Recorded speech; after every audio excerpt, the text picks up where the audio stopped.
you ever lost a friend, fractured a family bond, or carried shame for years because of a single moment of rage? You screamed, the door slammed, and when the night fell, you still heard your own voice. The next morning, everything was changed. You thought you were standing up for yourself, defending your dignity, but afterward, you were left hollow, replaying the scene again and again, asking yourself why you let anger take the wheel. That is the cruel paradox of anger. In the moment, it feels like strength, but in truth, it is weakness disguised as fire. It burns you long after the spark has faded. Old wounds resurface. You're no longer just angry at the person in front of you, but also at every echo of betrayal, every harsh word from your past. Without realizing it, you become the very prisoner of the emotion you thought made you free. Stoicism offers you a way out. The Stoics did not see anger as destiny, but as a choice, one you may not yet have learned to notice. In this journey, you will uncover 7 Stoic practices that break the loop of rage, stop you from repeating old pain, and open the door to real peace. Number 1, tame the flame, how naming anger weakens it. You know the feeling, a sharp word, an insult, a betrayal. And before you even realize it, your chest tightens, your jaw clenches, your whole body surges with heat. It feels as though something has taken over you, a fire spreading too fast to contain. In those moments, you don't feel like you're choosing your reaction. You feel possessed by it. Yet Epictetus reminds us, men are disturbed not by things, but by the views which they take of them. The flame is not in the world outside, but in the way you interpret what has just happened. And the very first step to regaining your freedom is to call that flame by its name. Psychologists today have discovered a practice that echoes the wisdom of the Stoics.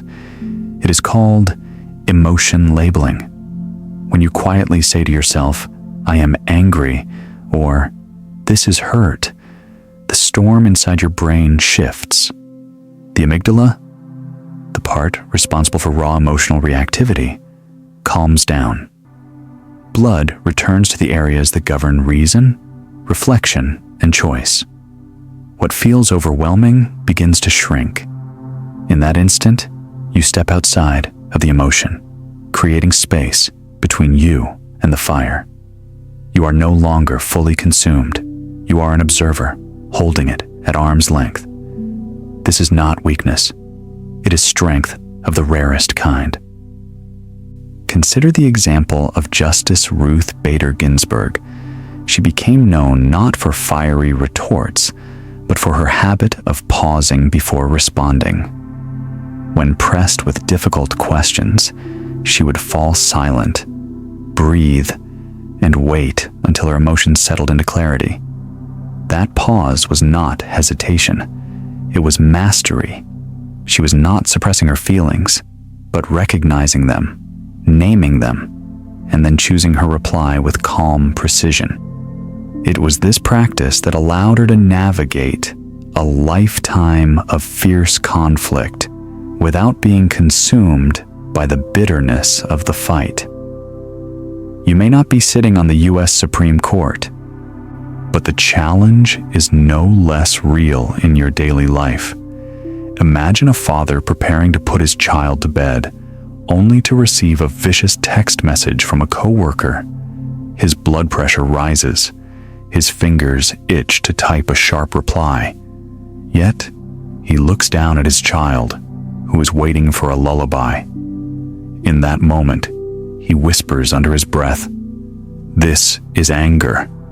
The simple act of naming it prevents him from spilling it onto the person who least deserves it. He still feels the fire, but it no longer owns him. his child falls asleep in peace, and he has protected not only the night, but his integrity. This is the invitation of Stoicism, not to deny your emotions, but to separate yourself from them just enough to choose wisely. Marcus Aurelius, writing in his private journal centuries ago, reminded himself to step back from every impression and ask, what is it really? That question is still yours to ask today. And modern psychology confirms that the act of naming is one of the most powerful ways to step back. It transforms the swirl of confusion into something specific and manageable. Instead of drowning in a wave, you are pointing at a single droplet and saying, I see you. So the next time you feel anger rising, don't rush to deny it. And don't rush to feed it. Call it by its name. Say quietly, this is anger, this is fear, this is hurt. Let the words create space. Then breathe once, twice, 3 times. That simple ritual buys you the most precious thing of all, a choice. Do you wish to carry this fire forward, or do you wish to lay it down? For the next 24 hours, try this. Each time you feel the heat rising, in traffic, at work, in an argument at home, pause long enough to whisper the emotion you feel. Then breathe 3 slow breaths before you answer. Notice how quickly the fire shrinks when it is seen. How your words shift when they come from recognition instead of reactivity. You will discover that by naming the fire, you are no longer merely its victim. You are its master. But there is still a danger.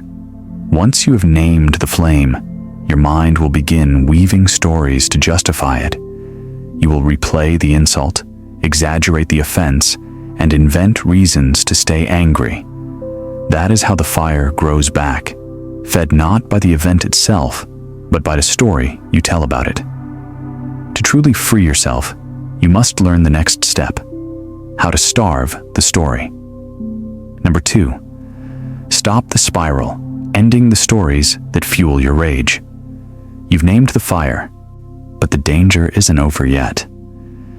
The moment you label your anger, your mind begins weaving a narrative around it. You replay the insult, picture yourself responding with the perfect comeback. Imagine what others must be thinking. And suddenly, the flame you thought you'd contained is roaring again. Marcus Aurelius warned of this trap in his Meditations. Confine yourself to the present. Stick to what is happening, not to what your imagination adds. The event itself is often small, but the story you build around it becomes enormous. What hurts most is rarely the fact itself, but the endless replaying of it in your mind. Modern psychology has a name for this: rumination. It is the habit of chewing on the same thought again and again, as if it were food you could digest by repetition. But rumination does not nourish you. It poisons you. When you ruminate, you aren't just thinking about the present moment. You're summoning every old wound that resembles it, replaying old humiliations, reliving the voice of a parent who once scolded you, or a boss who once belittled you. What began as a single spark becomes a bonfire, fueled by memory and imagination. Naomi Osaka, one of the world's most talented tennis players, understood this when she withdrew from press conferences during tournaments. Critics accused her of weakness, but what she was really doing was starving the story. She knew that endless media speculation would only echo her deepest vulnerabilities and magnify her pain. By stepping away, she wasn't avoiding the truth. She was refusing to feed the narrative that would spiral out of control. In her silence, she reclaimed strength that endless words would have stolen from her. you face a similar challenge, even if your stage isn't the world's press room. Think of the time you read a short message from a colleague on Slack. The tone felt curt, maybe even dismissive. Your stomach knotted. That night, you lay in bed imagining every possible insult hidden between the lines. Soon, you weren't only angry at that one message, you were reliving the embarrassment of a boss years ago who made you feel small in front of your peers. The message itself was just a few words, but the story you told yourself turned it into a novel of shame, anger, and resentment. The truth? It was likely just a rushed note from someone who was tired, distracted, or simply brief in their writing. Yet your mind carried the burden as though it were a dagger. This is why the Stoics insist on discipline of perception. The fact is the fact. Everything else is embellishment. To practice this, you need a way to strip events down to their bones. Here is a method you can try the next time you feel your anger growing. Take 2 minutes to write down only what happened. Who, what, where, when. Do not allow interpretation or commentary. Then, once you've written the bare facts, add 3 alternative explanations that could also be true. Writing 3 possibilities helps you break the mind's rigid black and white pattern and trains cognitive flexibility. You begin to see there are always more explanations than one. Then leave what you wrote for 1 hour before reading it again. That distance allows you to see how much of your pain comes not from reality, but from the story your mind created. When you begin to practice this, you'll notice something liberating. The fire of anger needs fuel to keep burning, and the story is its fuel. If you don't feed it with endless rumination, it withers. You realize that many of your fiercest emotions are nothing more than ghosts conjured by imagination. In starving the story, you starve the fire itself. But starving alone is not enough.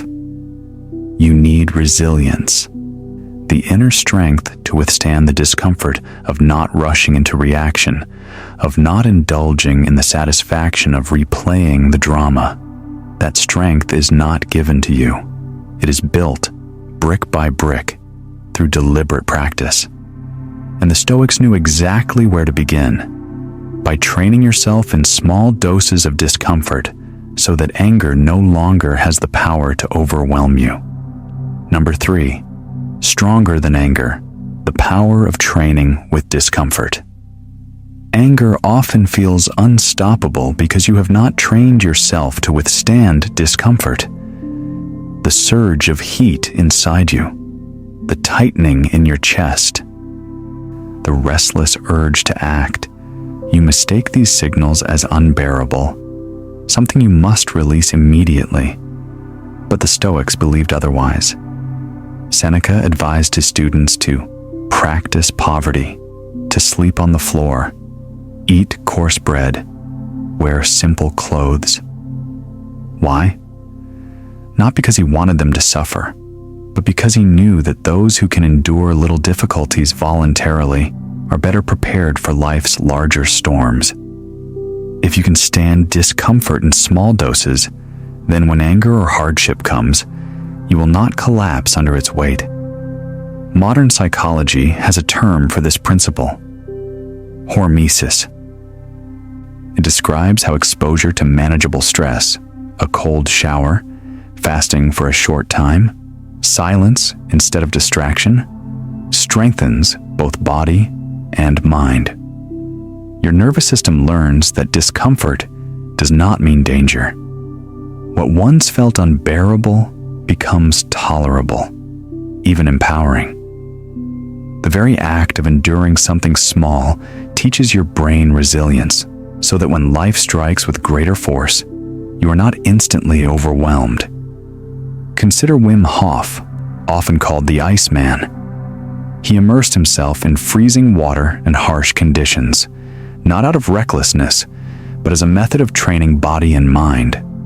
Through controlled exposure to cold, he discovered how to regulate his breath, calm his nervous system, and resist panic. His practice is extreme, but his insight is timeless. When you lean into discomfort instead of fleeing from it, you discover strength you did not know you possessed. And if cold showers are too much for you, start smaller. Take a 10-minute walk without your phone. Skip your morning coffee just once this week. Sit in silence for 10 minutes while every part of you craves distraction.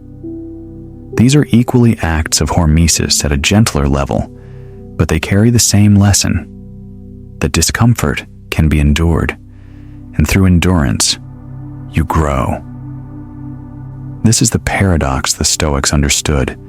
Freedom comes not by indulging every impulse, but by strengthening your capacity to endure.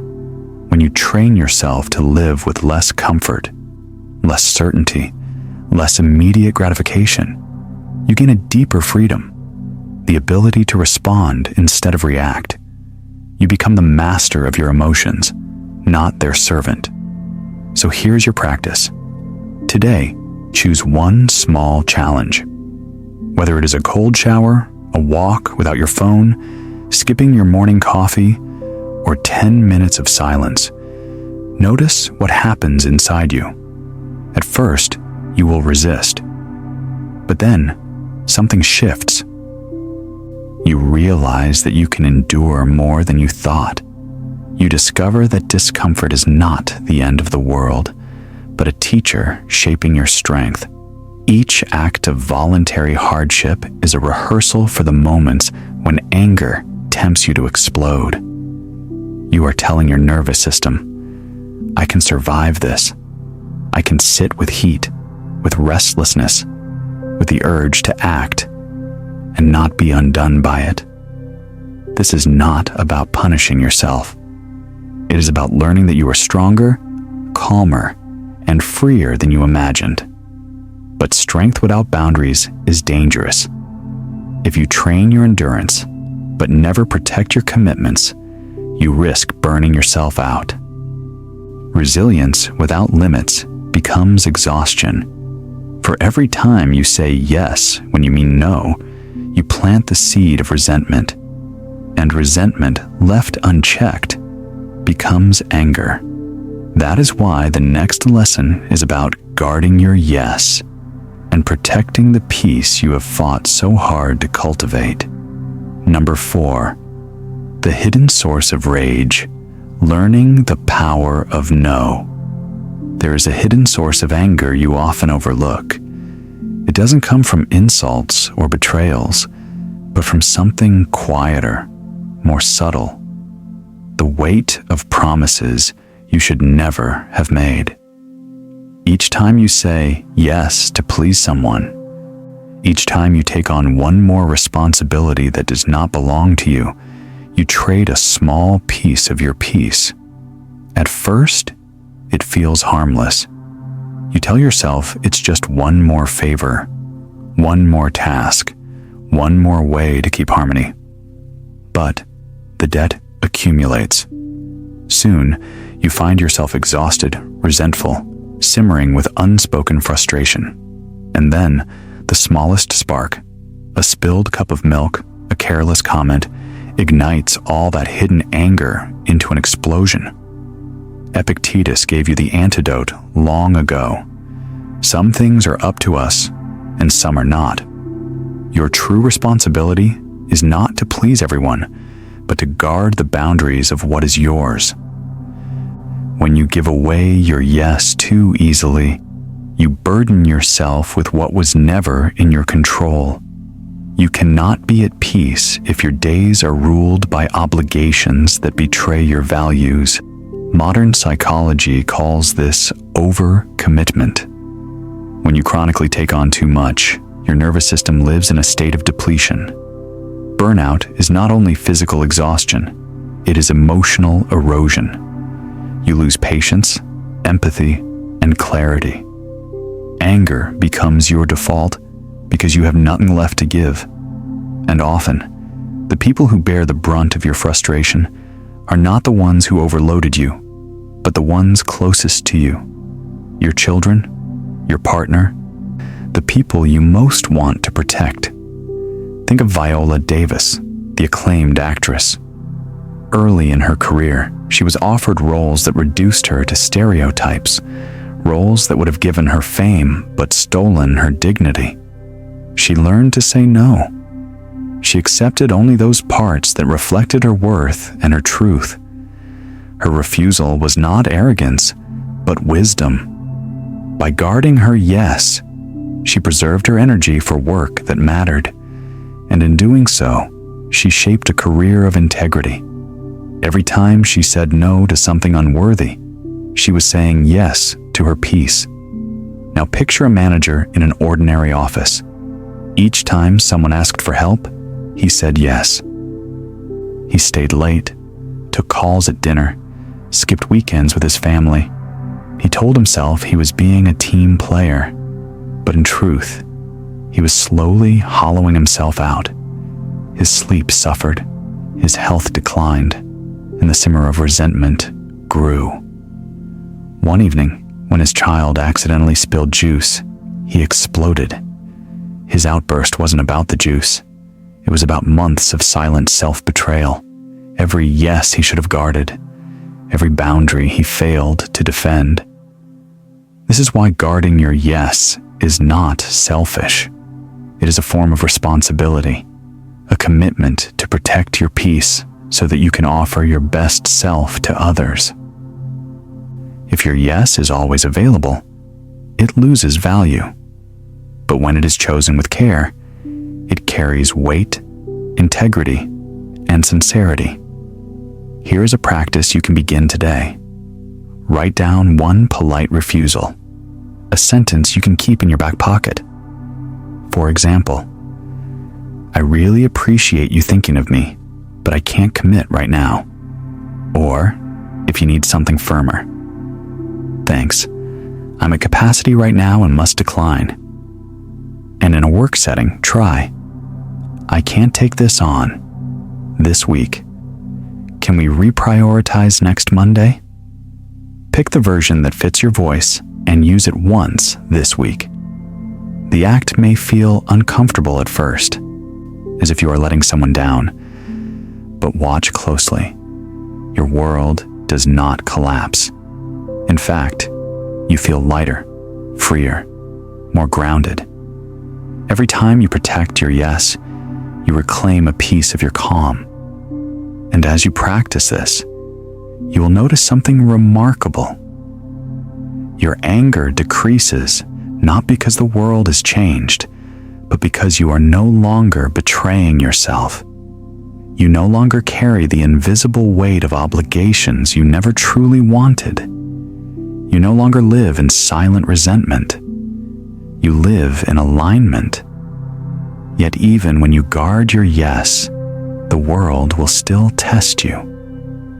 There will always be someone eager to provoke, to drag you into their drama, to bait you into reaction. In those moments, the next Stoic lesson becomes essential. Do not feed the fire of conflict. Learn instead to let their script collapse without your participation. Number 5, starve the drama. Win by refusing to play the game. There is a truth you must face. Anger rarely survives on its own. Like a fire, it needs fuel. Without your reply, without your participation, the flames die down. Seneca put it simply, no one can be angry for long if no one responds. Every quarrel, every heated exchange is a script. Someone throws the first line, hoping you will step onto the stage. If you answer with fire, the play continues. But if you refuse your role, the curtain falls. In psychology, this is deeply understood. The person who provokes often is not focused on you at all. They are reliving their own wounds. Their jab, their insult, their sarcasm is a projection of their pain. If you respond in kind, you do not just fight them, you feed their injury. You become a co-star in a tragedy that was never yours. By staying silent, or by answering only with facts, you deny them that stage. You protect your calm by refusing to let their storm enter your house. Now imagine a more ordinary scene. A colleague sends you a cutting email laced with sarcasm. Your pulse quickens. Your fingers hover over the keyboard, ready to strike back with equal venom. But then you pause. Instead of pouring fuel on the fire, you write only what is factual. The numbers, the deadline, the task at hand. Or perhaps you choose silence altogether, letting the pettiness evaporate. Hours later, you realize what could have escalated into days of resentment ended before it began. You starved the drama, and in doing so, you preserved your energy. This is not passivity, it is strategy. To refuse to answer provocation is not to surrender. It is to conserve your strength for battles that matter. Every time you refuse to step onto someone else's stage, you protect your focus.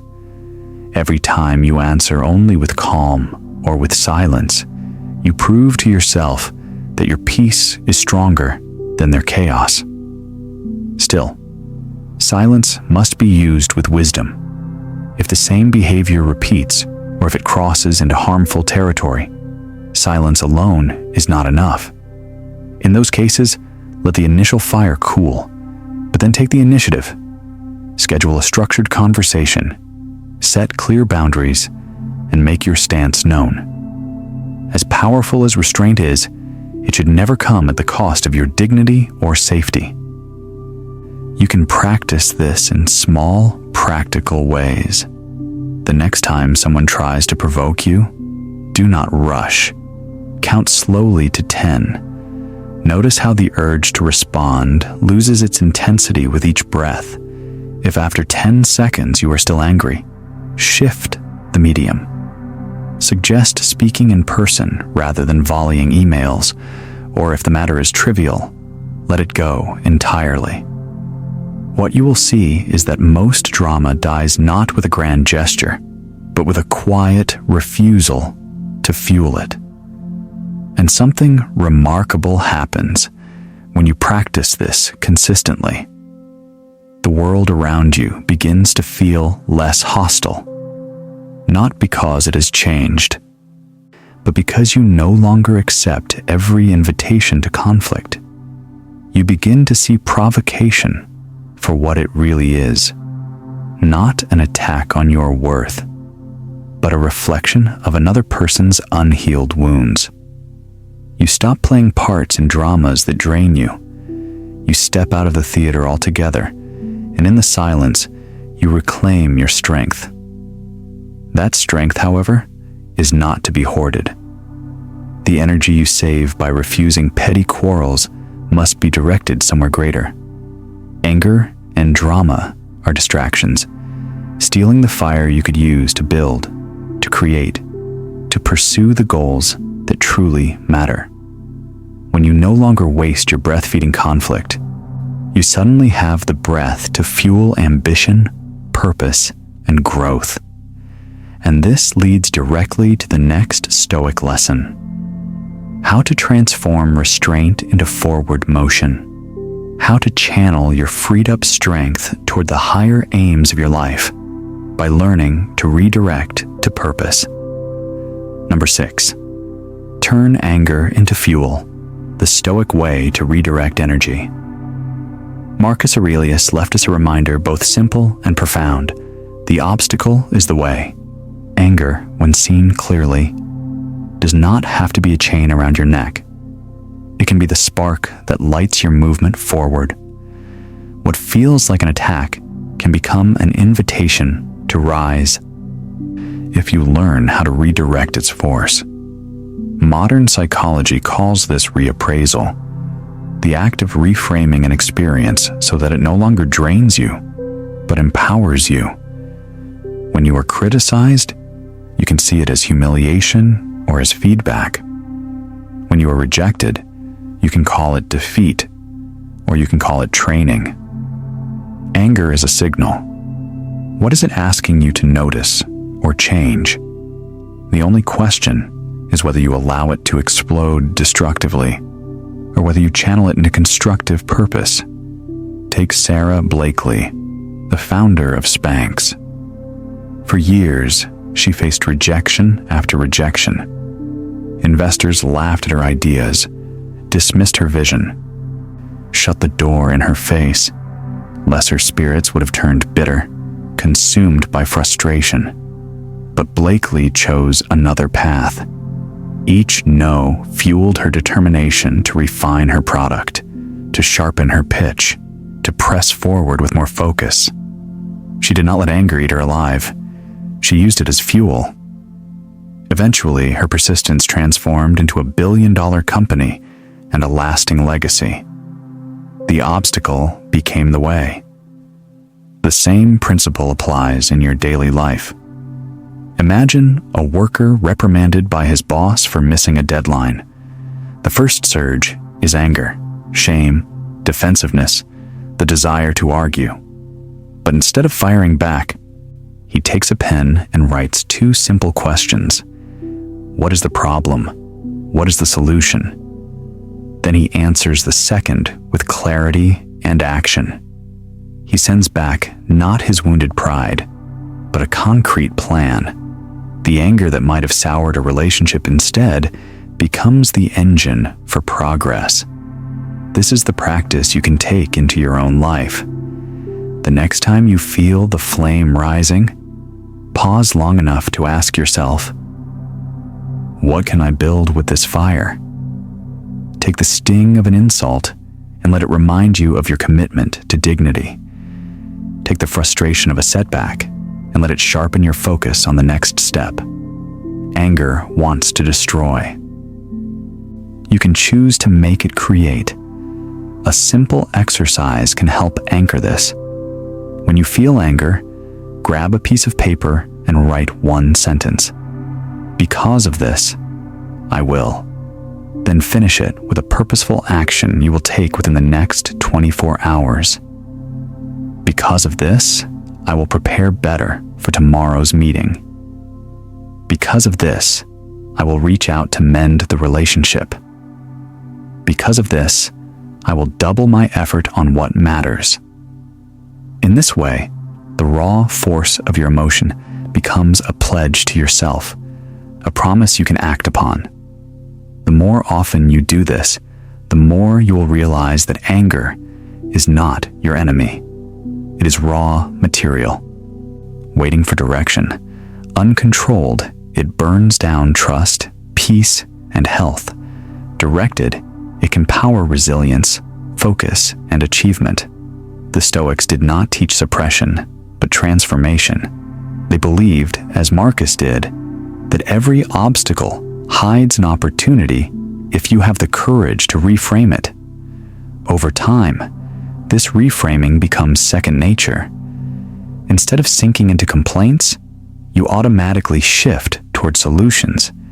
Instead of carrying resentment, you carry resolve.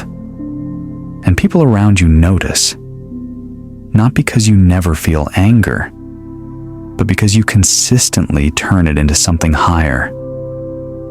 They begin to see you as a source of steadiness, a person who does not collapse under pressure, but turns pressure into purpose.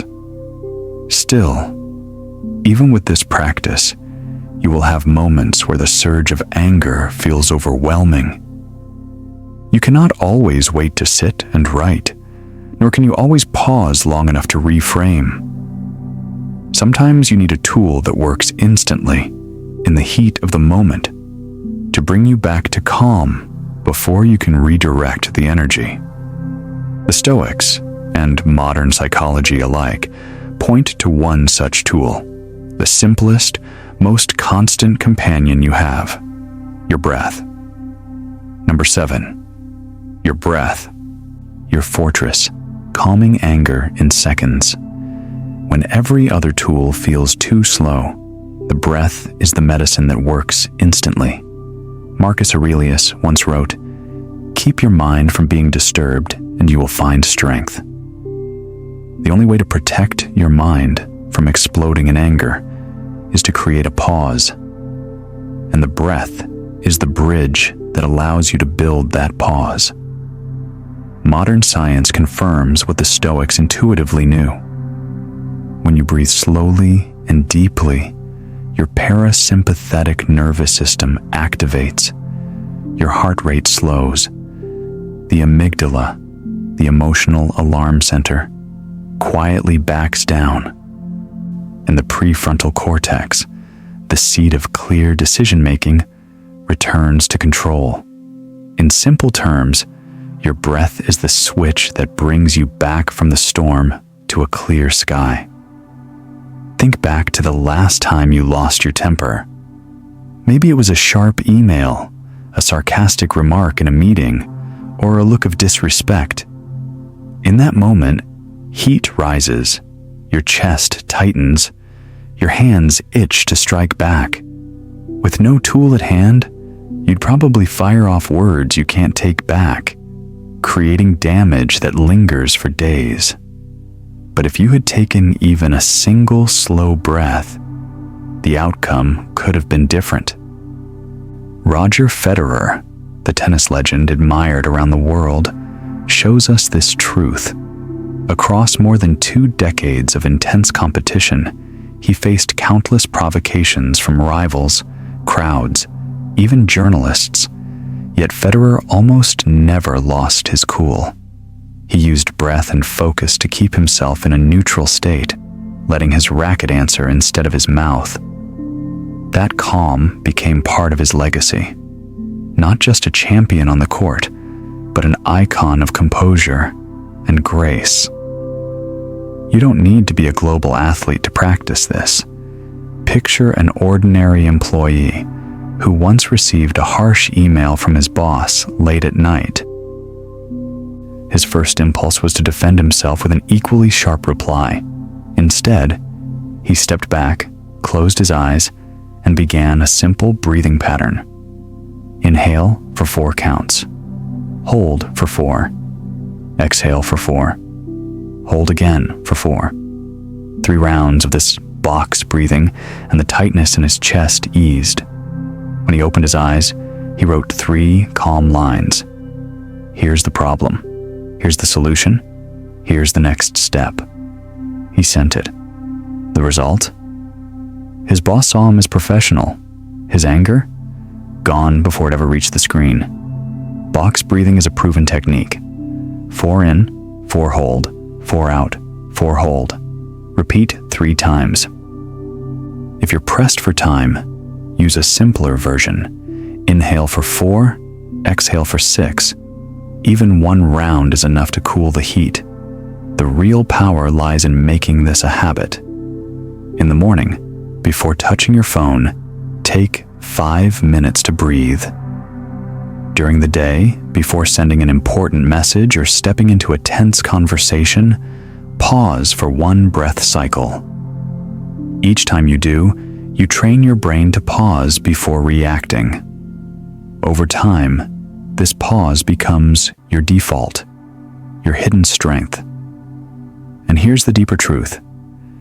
Breathing doesn't just calm anger. It connects every lesson you've learned along this journey.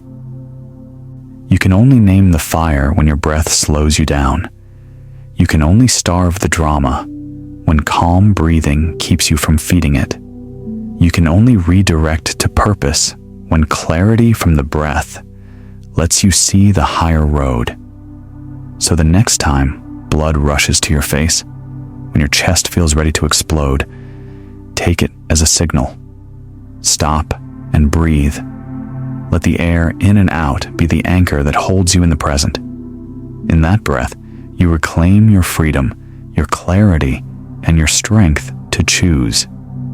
You cannot control what others say or do, but you can control your breath. And sometimes, a single breath at the right moment is enough to change the entire story of your life. True freedom, a life beyond anger.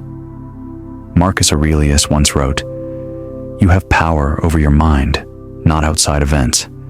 Realize this, and you will find strength." And perhaps this is the most liberating truth of all. Anger is not destiny, not a curse carved into your nature. It is a loop, and every loop can be broken. You are not bound to keep repeating the same reactions, to remain a prisoner of your temper. You can step off the wheel. You can choose freedom. Modern psychology has confirmed what the Stoics always knew. Those who learn to master anger do not just suffer less, they live longer, healthier, and more connected lives. Their relationships deepen, their minds clear, their days expand, because they are no longer dragged into the storms of every provocation. They stop rehearsing old wounds. Instead, they live forward, carrying the strength of calm into every new challenge. Yet time is finite. The reminder of memento mori hovers always near. Each sunrise is one fewer you will ever see. Each evening one closer to your last. To give even a fraction of these irreplaceable hours to anger is to hand over your most precious treasure, the only life you have. The provocations, the injustices, the disappointments, they will not end. But you can silence the storm within. You can choose to meet the world not with rage, but with stillness. And when you do, you discover what the Stoics called true freedom, not the absence of hardship, but the mastery of your own response. So ask yourself, what would your life look like if anger no longer ruled you? What would you build? Who would you become if your calm became unshakable? Begin now. Breathe once. Guard your peace. And remember, the fire only burns if you feed it. If this message spoke to you, share it with someone who might need the same reminder. And if you want to keep walking this Stoic path together, make sure to like this video, subscribe, and join our community here at Unshakable Calm. The journey is lighter and stronger when traveled together.